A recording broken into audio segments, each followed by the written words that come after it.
Umabot nga daw po ng higit sa 200 ang bilang ng mga naputukan ngayon pong pagsalubong ng bagong taon. Sa datos nga po ng Health Department, pumalo daw po sa 235 ang fireworks-related injuries sa buong Pilipinas. Pinakamarami pa rin po ang nabiktima ay 19 anyos pababa. Boga at Firestar pa rin ang pangunahing sanhi po ng mga naputukan. At ayon sa DOH, posible pong tumaas pa ang mga kaso na yan hanggang Enero 5 pero mas mababa pa rin daw ang mga kaso ngayong taon kumpara sa mga nagdaang taon. Samantala, umabot naman po sa 15 kaso ng indiscriminate firing o pagpapaputok ng baril sa bagong taon ang naitala po ng Philippine National Police o PNP. Sa tala po ng PNP, 4 sa mga kasong yan ay sangkot ang mga kabaro nilang pulis. Tig-2 kaso ng pagpapaputok ng baril ang naitala sa Ilocos Sur at sa Iloilo. Habang tigi-isa naman po sa Abra, Batangas, Benguet, Cagayan de Oro City, Catanduanes, Isabela, Maynila, Negros, Pampanga, Parañaque at sa Surigao del Sur.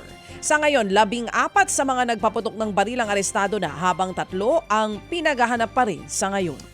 Imbis na Cabral Files, tinawag po naman na Leviste Files ng Malacanang ang mga hawak na dokumento ni Batangas Congressman Leandro Leviste tungkol sa mga proyekto at mga proponents po ng DPWH.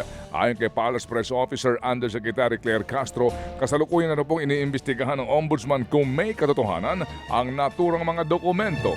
Tulad nga raw po ng sabi ni Assistant Ombudsman Miko Clavano, hindi may tuturing na conclusive daw na ebidensya ang naturang files na pwedeng i-edit ng ibang tao. Marami rin daw kasing bersyon ang naturang Leviste files mula sa iba't ibang sources na hindi nagtutugma.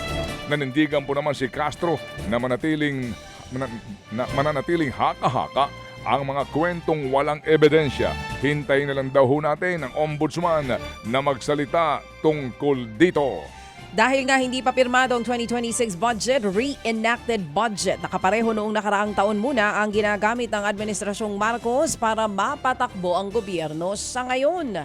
Unang ipinangako po ng Pangulo na mapipirmahan ang budget bago matapos ang Disyembre. Pero natagalan ng deliberasyon ng Bicameral Conference Committee dahil po sa issue ng pondo ng DPWH.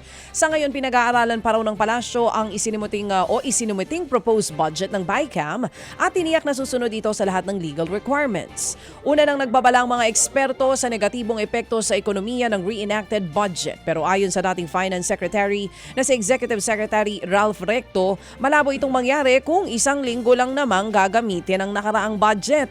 Target po ng Pangulong Marcos Jr. na mapirmahan ang 2026 budget ngayong buwan ng Enero. Nanawagan po naman ng kapayapaan para po sa lahat si Manila Archbishop Jose Cardinal Advincula para po sa bagong taon. Sa kanyang New Year's message, binigyan diin ng kardinal na ang kahalagahan ng patuloy na pagsusumikap para makamit ang kapayapaan. Uusad lamang daw ang ating bansa kung lahat tayo ay pipiliin ang kapayapaan at iwawaksi ang karahasan. Mas mainam daw na laging pairalin ang pagiging makatao, mapagkawang gawa at pagtitiwala. Batid daw ng kardinal na nakakadismaya ang mga nangyayari sa ating bansa pero huwag daw sana tayong mawalan po ng pag-asa at ituloy ang paggawa ng kabutihan sa kapwa. Ay tama namang kardinal. Opo, ang tanong lang, sino ba yung hindi gumagawa ng kabutihan sa kapwa? Mga kapatid, brothers and sisters, saan ka pa? Dito na tayo sa totoo.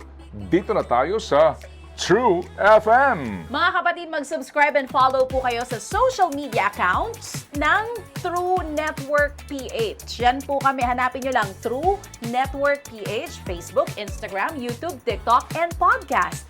Mapa Apple or Spotify man yan, mahahanap nyo kami. Lahat ng mga napapanood at napapakinggan nyo po sa programa, nasa social media accounts namin yan. So paano mga kapatid? See you sa social media!